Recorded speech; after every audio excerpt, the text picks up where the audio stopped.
Alors donc nous sommes dimanche, on est le 12 Menachem Av, nous sommes arrivés d'Avkouf, même tête de Shabbat, Kouf même tête. Il nous restait les 4 dernières lignes de Kouf même het Amudbet, nouvelle Mishnah. Matitin, la Mishnah enseigne, Moné Adam et Orha et Pat Pedotav, Mipiu Aval Lo Menaketav. Quand un homme il a écrit donc dans des invités, il va inviter des gens pour Shabbat, il a le droit de compter ses invités par cœur ou le nombre de plats qu'il a donc réservé par cœur, mais pas à partir d'un écrit. On verra pourquoi dans la Gemara. Deuxième idée de la Mishnah, mes fils Adam, un bana ou un bnei veto à la shulchan, ou vilbad shluit kavana asot mana gedola keneret mana ketanna.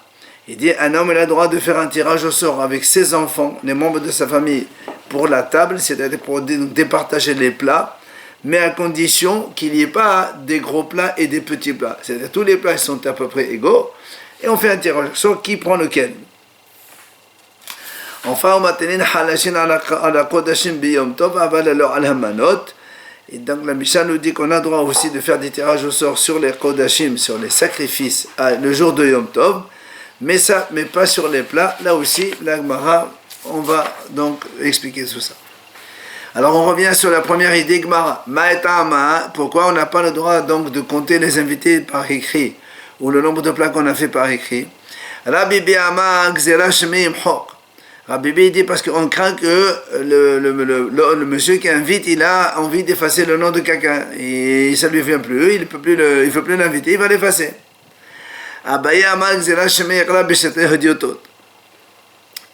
dit l'interdiction de ne pas lire dans un écrit, de peur que demain il va lire dans des contrats ou des factures, que là c'est sûr que c'est interdit.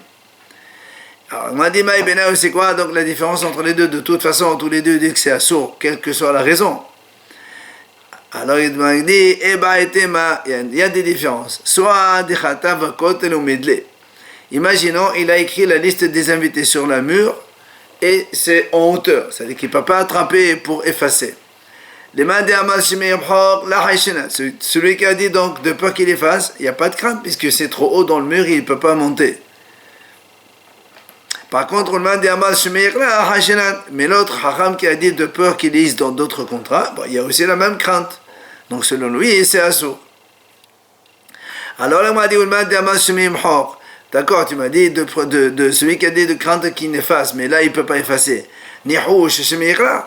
Et il y a aussi la crainte que demain il va lire dans des contrats. Non, demain, pendant le Shabbat. Non, pas pour, demain ça veut dire un autre Shabbat, pas demain. Demain c'est un autre jour, pas le jour même. Comment tu dis que de peur qu'il efface on ne craint pas? Pourtant,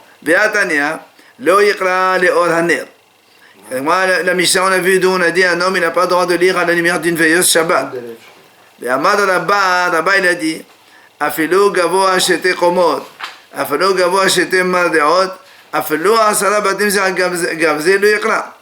Il dit, donc la Gemara dit, Rabba il a dit que même si la veilleuse elle est haute, donc à peu près 2 étages, ou shete mardeot 2 selles, ou encore 10 maisons l'une sur l'autre, et donc il n'arrivera jamais à éteindre, lo yikra, malgré tout il n'a pas le droit de lire, parce que on craint toujours, on ne sait jamais. Donc là aussi c'est pareil. Même si tu m'as dit que l'écriture elle était en haut sur le mur, peut-être qu'il va aussi l'effacer. Et là, c'est pour ça que la Gemara a rectifié. Il dit non, en fait la différence entre Rabbi et Abaye, c'est des khatav à kotel ou metete. C'est-à-dire il a écrit sur un mur et c'est bas. Donc c'est à sa portée, il peut effacer. Les mains de celui qui a dit de craindre qu'il efface, là effectivement on craint qu'il vienne à effacer les noms. Mais les mains de Hamas là, la haïchenan. Mais celui qui a dit que peut-être que demain il va lire dans des contrats, ici il n'y a pas de crainte. Pourquoi? Goudab bishtara la mehlaf. Une écriture sur un mur, ça ne peut pas se confondre avec une écriture sur un shtar. C'est pas du tout la même chose. Donc selon lui, il aurait le droit de lire. Alors, Unman de Amar, Mehilan. Unman de Amar shemi yikra, les houch shemi yimhok. Même celui qui a dit de peur qu'il lise, et que tu m'as dit ici qu'il n'y a pas de crainte parce que on ne peut pas confondre le mur avec un contrat. Mais il y a aussi la crainte des Hoshimim Hok. Il y a aussi la crainte qu'il efface puisque c'est à sa portée. Et là, la Gemara dit non. Et la différence entre les deux, tu sais quoi? Des Hayek à Tavla et à Pinkas. En fait, ce qu'il a fait lui, il n'a pas écrit ni sur un mur ni sur un papier, mais il a gravé ça sur une tablette en bois, on va dire comme ça. Pinchas aussi c'est pareil. Alors les mains la haïshinat. Donc celui qui a dit donc il viendrait effacer, il ne peut pas effacer parce que c'est gravé. Mais le main la haïshinat. Mais celui qui a dit de peur qu'il lise dans un contrat, là oui effectivement on peut confondre. Alors là aussi l'agma a dit le main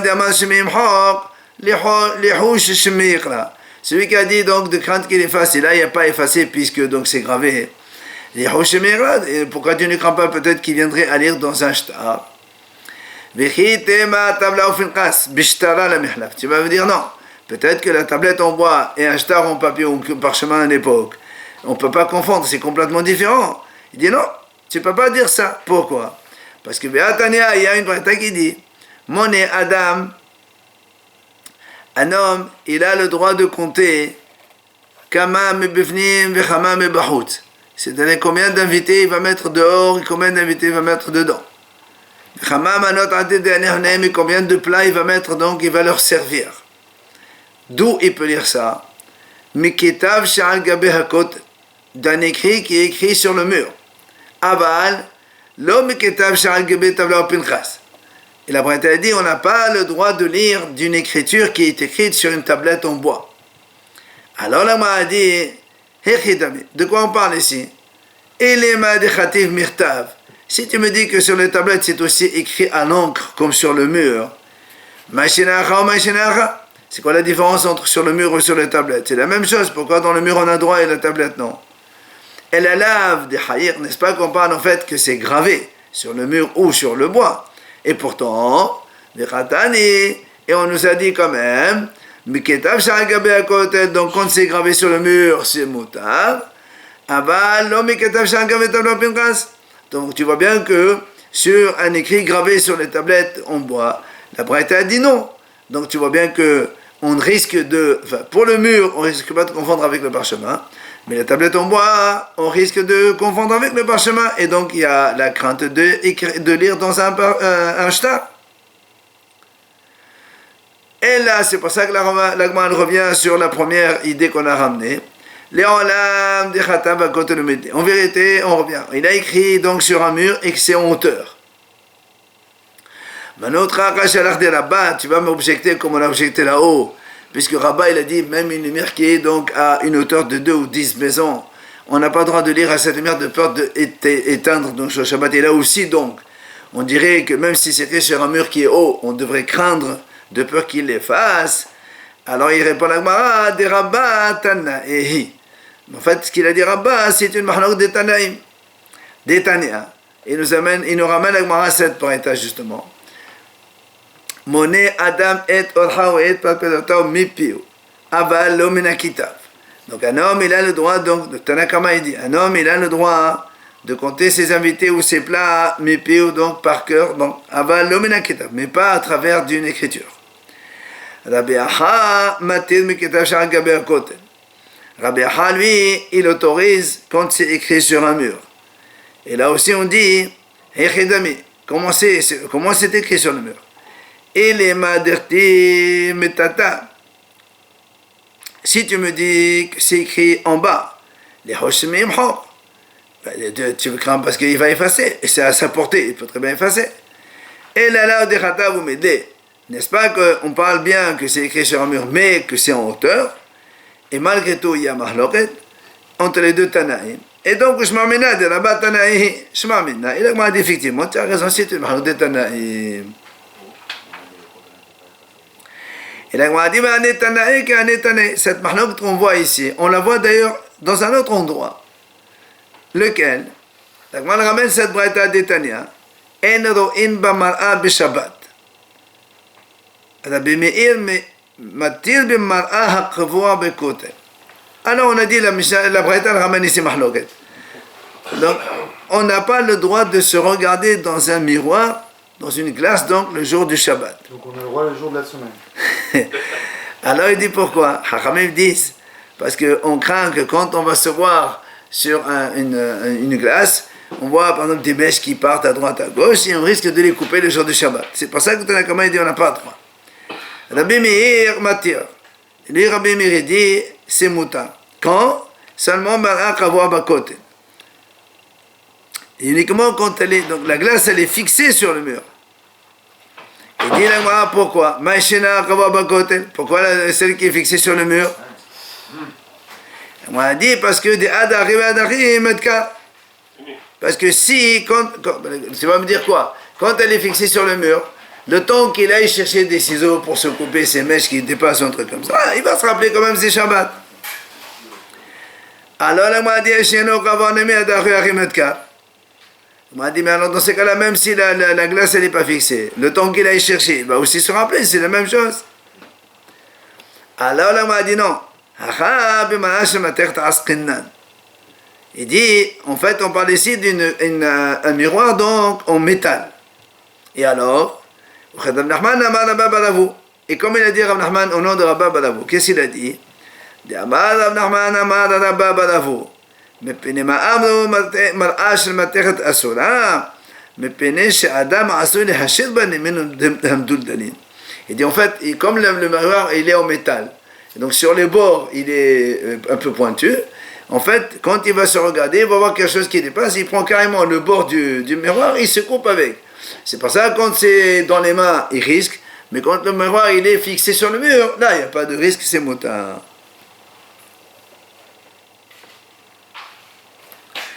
Tano Rabbanan Chachamim enseigne. Ketav hamehalech tachat hasora v'tachat hadiuk naot asur lekloto b'Shabbat. Il dit, un écrit qui est écrit au-dessous d'une image ou au-dessus, c'est aussi ils font des photos des animaux, des hommes, comme des tableaux. Et en bas, ils écrivent, Rachid, par exemple, il marque la guerre de David et Goliath ou autre chose. Ils écrivent des choses en bas. Alors ça, c'est assurd de le lire Shabbat. Aujourd'hui, on dit, par exemple, il y a des publicités. En bas, il y a des écrits sur la publicité. Ben, c'est assurd de lire ça. Maintenant, il dit, et l'image elle-même, même en semaine, il est assurd de regarder. Pourquoi? Parce que la Torah nous dit, ne vous laissez pas détourner donc, après la Avodah Zara. Alors là, on a dit, mais Maït al-Mouda, quel rapport, c'est quoi l'Avodah Zara ici?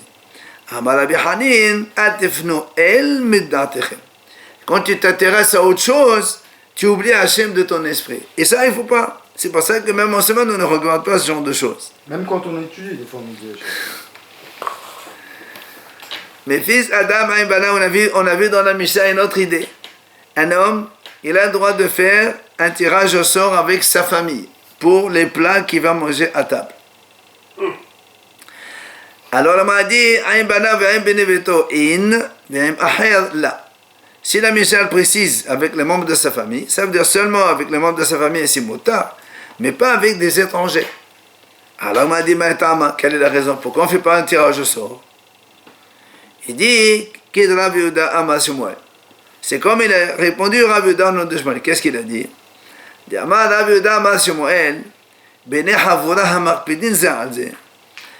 Un groupe de gens qui sont marpidim, c'est-à-dire ils sont un petit peu intransigeants les uns vers les autres. En vrai, ils transgressent, ils font un péché.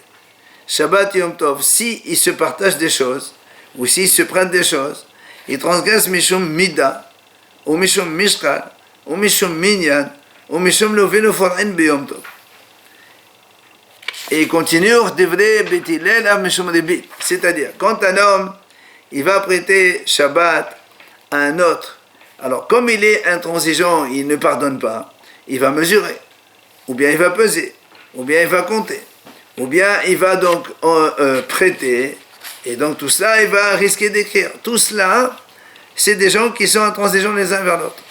Et selon Bithilel, il y a aussi le problème de rébit, puisque comme on a vu hier, Bithilel, il a dit, une femme n'a pas le droit d'emprunter même un pain chez sa voisine, de peur qu'après le lendemain, le pain il va se augmenter de prix.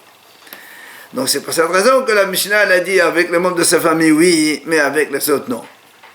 Alors là, on m'a dit, si tu me dis qu'il y a un problème de tout cela, peser, compter, etc., etc., et même donc il y a un problème de ribit, Bana ovne vetonami, Bah alors dans ces cas-là, il y a aussi le problème de rébit. Est-ce qu'un homme il a le droit de faire rébit avec ses enfants? Alors la Gemara répond, Bana ou Neveto, Hainu Tama, Kedrabi ou Damana. Il dit non. La Gemara a dit pour les enfants et les petits-enfants, les membres de sa famille, c'est pas interdit de faire rébit. Pourquoi? Parce que c'est comme il a enseigné Rabbi dans le nom de Rav, Diamara Vidamara, Muta, les Halvot, Bana ou Neveto Berébit, qui dit là, Matam rébit.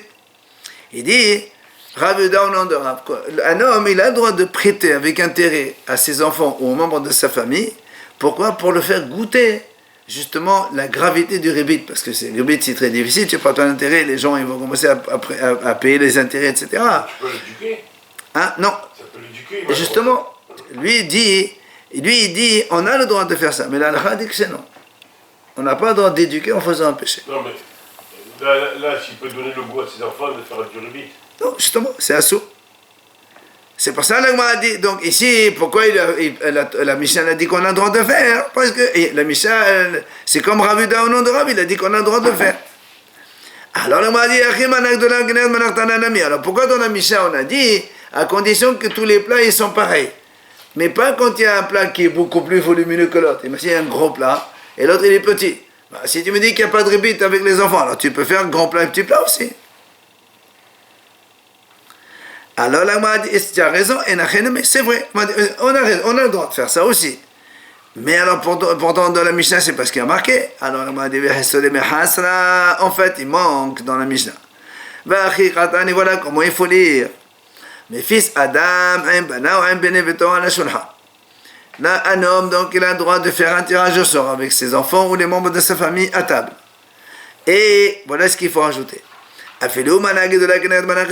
Même un grand plat, il y a des gros et des petits, et donc on va faire un tirage au sort. Il y a certains qui ont des gros, d'autres qui ont des petits. Quelle est la raison? Comme on a dit, nous, comme il a dit Rav dans le Rav, qu'on a le droit d'apprendre, enseigner à ses enfants les rébit en leur faisant goûter. Et après, elle continue comment il faut lire la Mishnah. La Mishnah, elle a dit avec ses enfants et les membres de sa famille.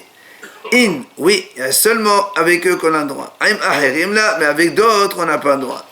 Quelle est la raison? Comme il a dit Rabbi Uda Shmuel, qu'est-ce qu'il a dit? Comme on a dit tout à l'heure, que Rabbi Uda Shmuel il a dit qu'il y a les gens qui sont marpidim, ils n'ont pas le droit de peser et de mesurer, etc. Alors on m'a dit dans ces cas-là, pourquoi c'est assourd? Toi tu m'as dit Shabbat on n'a pas le droit. Il dit même en Hol aussi c'est assourd. Quand on fait un grand plat avec un petit pour faire tirage au sort, comme on a dit donc avant, Kovia c'est un jeu, comme aujourd'hui les gens ils jouent aux cartes, aux dés, etc. Là aussi il y a un problème que il y a une interdiction de jouer parce que les gens quand ils jouent, ils misent l'argent, ils pensent qu'il va gagner, il ne va pas perdre. Pardon. Et à la fin ça devient comme un petit peu rébit ou du vol ou autre. C'est pour ça que c'est assourd. Après, on a dit, on a dit, on a le droit de faire des tirages au sort sur les Hadashim, les sacrifices à Yom Tov, mais on a dit pas sur les plats.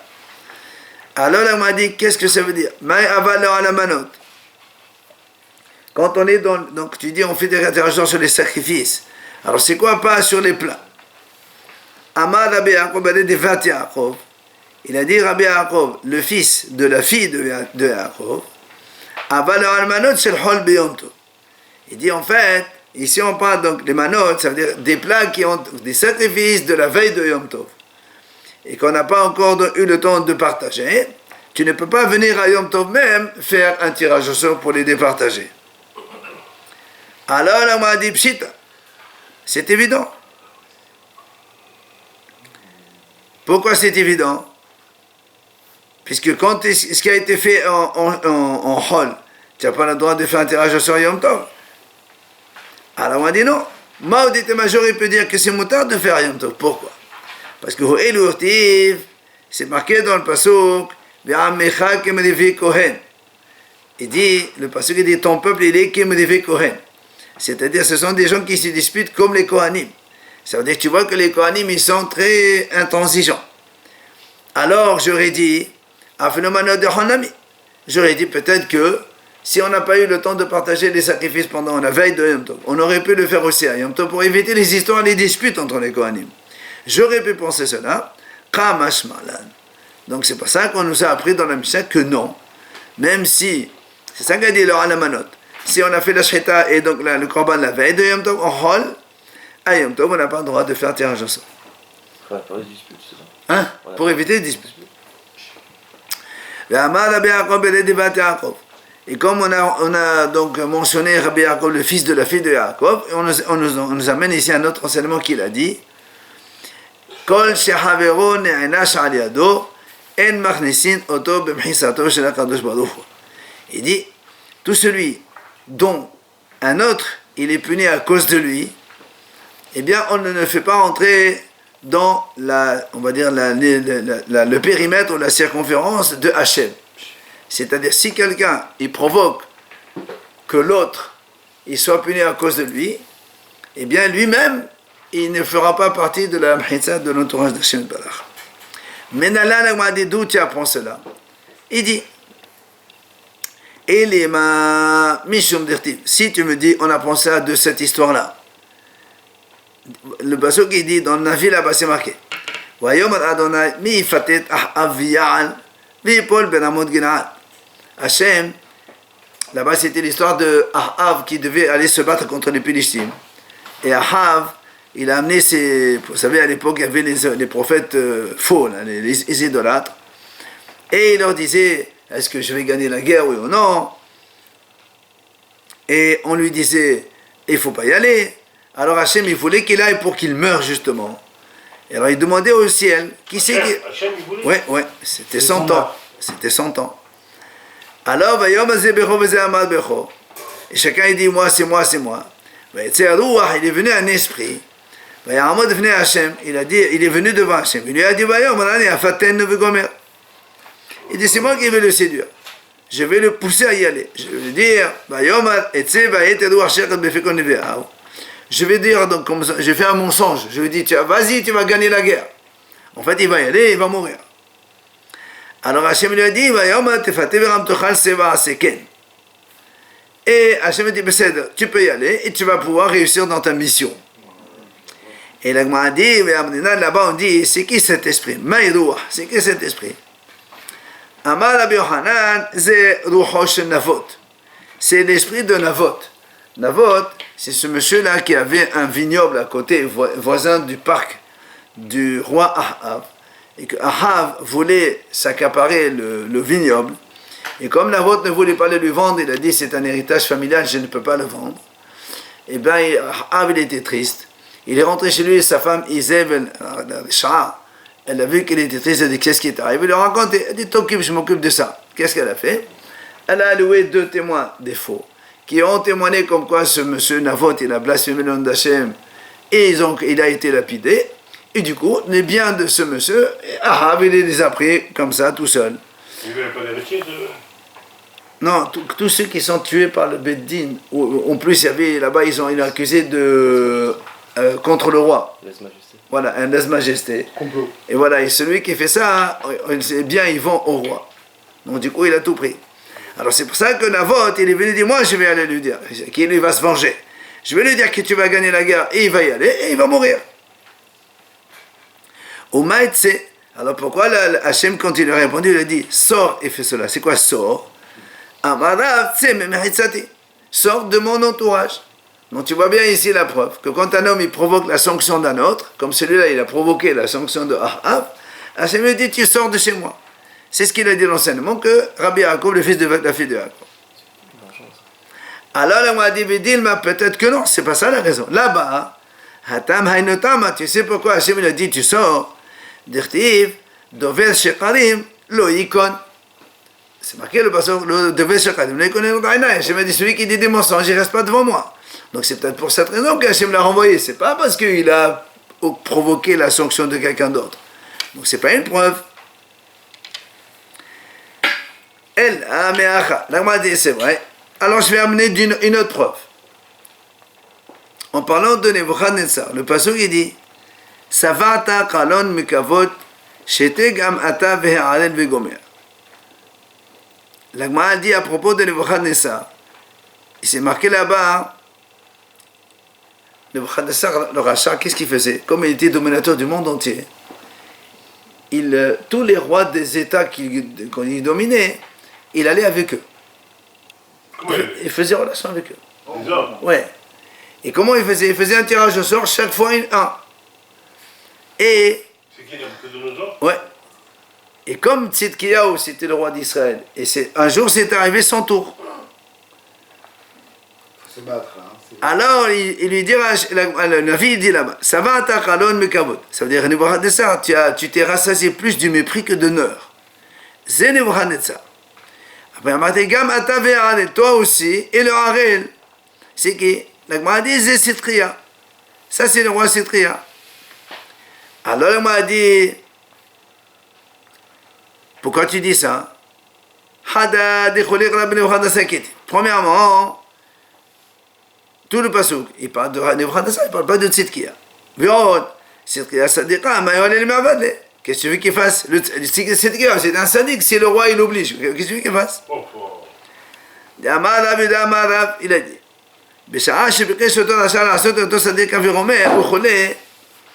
quand il est venu Nebuchadnezzar, donc c'est arrivé le tour de Tzidkiya, que Nebuchadnezzar il aille avec lui.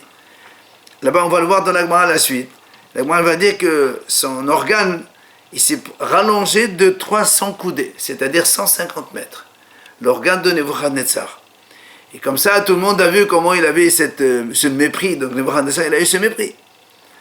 Donc, c'est pour ça que la Gemara a dit, pourquoi tu dis que là-bas, c'est qu'il il a provoqué la sanction de Nebuchadnezzar. Qu'est-ce que tu veux qu'il fasse? Il n'est plus rien. Pourquoi il ne s'est pas battu? Qu'est-ce qu'il va se battre? C'était le roi du monde. Nebuchadnezzar, c'est le roi de l'univers. Et il dominait le monde entier. Rabbi Lazare, il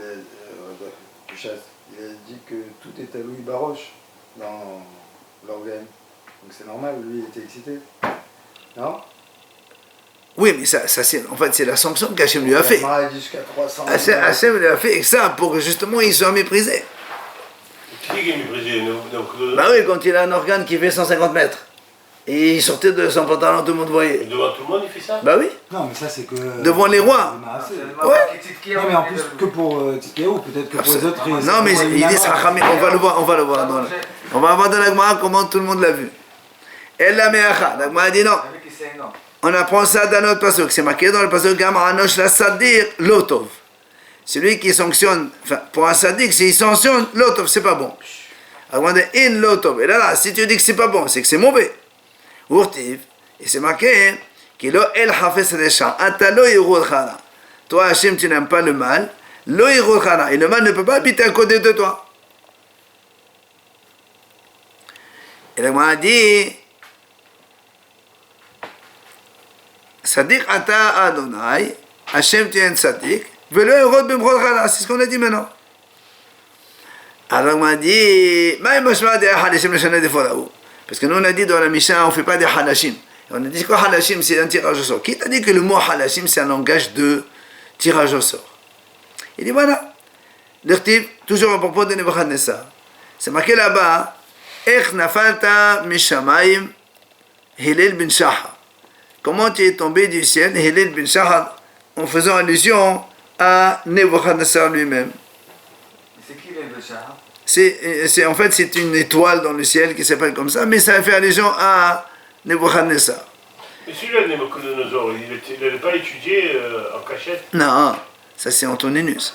Nirdat ala adas holesh al goyim biromer. Il dit, ça veut dire quoi holesh al goyim?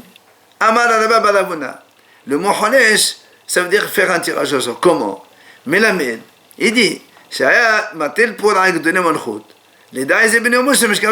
Donc chaque jour, il faisait un tirage au sort. Quel roi il va aller prendre pour qu'il aille avec lui?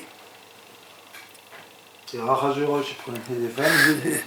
Urtiv, kol malchei goyim kulam, vegomer. Et tous les rois des goyim, ils sont.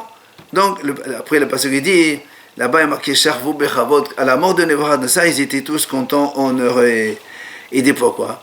Amar Rabbi Yochanan, Shenaho Meshkav Zachor. Ils se sont opposés, ils en avaient marre de ce Nebuchadnezzar qui les prenait un à un, chacun à son tour, pour faire donc des relations entre hommes. Amar Rabbi Yochanan, il dit Rabbi Yochanan, Kol Yamav Shel Oto Rasha, pendant toute la durée donc du règne de ce Rasha Nebuchadnezzar, Lo Nimsa Sehok Befe Kol Beria, personne n'avait le sourire. Shneemar, Nahashakta Kol Haaretz Pasehorina. Après la mort de Nebuchadnezzar, le passage dit, la terre elle s'est apaisée et maintenant ils ont pu chanter. Donc ils ont pu rire. Ça veut dire que pendant son règne à lui, ils ne pouvaient pas sourire à cause de la crainte qu'ils avaient de lui. Mikelal, donc tu apprends de là qu'avant cela, avant qu'il ne meure, il n'y avait pas la joie dans son pays. Il dit Rabbi Ishaq au nom de Rabbi Yochanan, il ne faut pas, il est interdit de se tenir dans la maison de ce rachat, c'est-à-dire dans la maison de Nebuchadnezzar. Pourquoi? Il dit parce que chez Nehemar, le passage qui dit, la Torah dit, dans le Navi c'est marqué, des démons danseront dans sa maison. Or si quelqu'un il va habiter dans une maison, les démons forcément ils vont partir. Donc, or, comme Hachem a décidé que des démons doivent rester là-bas, celui qui va là-bas, il renvoie les démons, il fait un péché parce qu'il ne fait pas la volonté d'Hachem. C'est incroyable. Quand il y a un Ben Israël qui rentre dans un baït, il chasse automatiquement. Absolument, oui, les démons. Parce que les démons, ils ne restent pas. Ouais, les démons, ils ne restent pas quand il y a un être humain.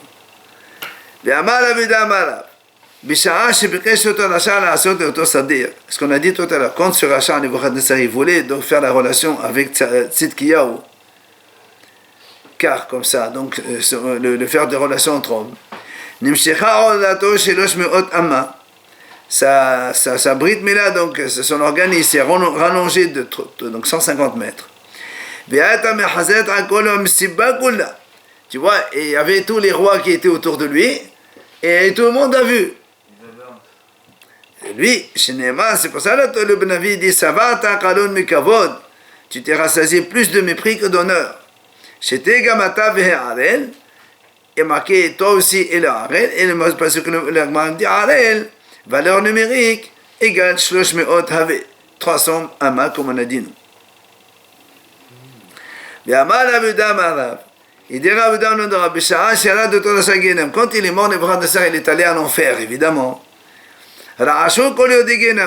Tous ceux qui habitaient là-bas dans le Guénam, ils ont tremblé, ils ont eu peur de lui aussi. Ils ont dit, peut-être qu'il est venu aussi leur dominer, les dominer à eux aussi, ou qu'est-ce qu'il va leur faire encore? Ou les harot, ou bien il va être puni comme eux. Comme le passage qui dit, toi aussi tu es devenu comme nous, est-ce que tu vas venir nous commander? Il est sorti une voix du ciel qui lui a dit, mais toi qui pensais être le meilleur, tu vas descendre, et tu vas habiter avec les Rishaim comme toi. Le passage qui continue, c'est-à-dire comment il s'est calmé le Nores, donc lui le commandant, et Shavta Madhiva. Qu'est-ce que ça veut dire?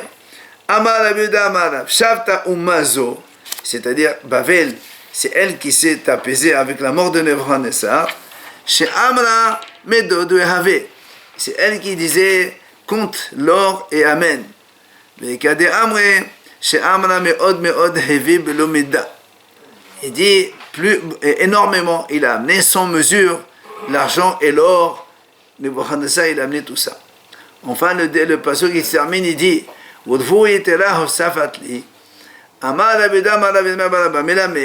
veut dire quoi sur le vous